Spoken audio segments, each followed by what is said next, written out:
Bu videom homilador ayollarga bag'ishlanadi. Chunki juda ham ko'p homilador ayollar menga yozishadi, nima muolajalar qilsak bo'ladi, yuzimizni homila paytida qanday parvarish qilishimiz kerak.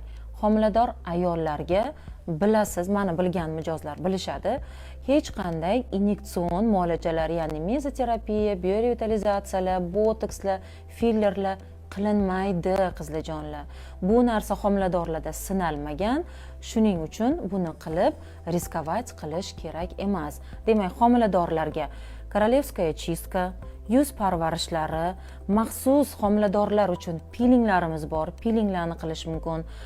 Kemikun pilingni ham homiladorlarga qilish mumkin. Hattoki dermapen muolajasini ham qilsak bo'ladi, faqatgina uni chuqurlik darajasi sal boshqacharoq bo'ladi, ya'ni yuza qismida ishlaniladi.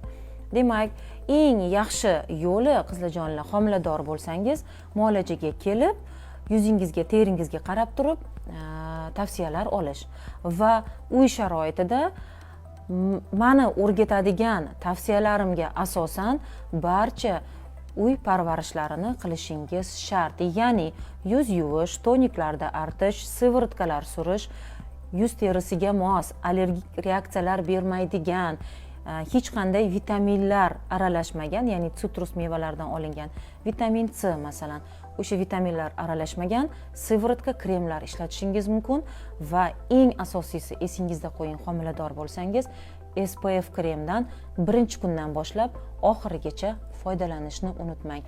Va eng zo'r tavsiyam, homiladorlar, qorinda rastяжкalaringiz agar paydo bo'lishini xohlamasangiz, siz uchun maxsus kremlarim bor.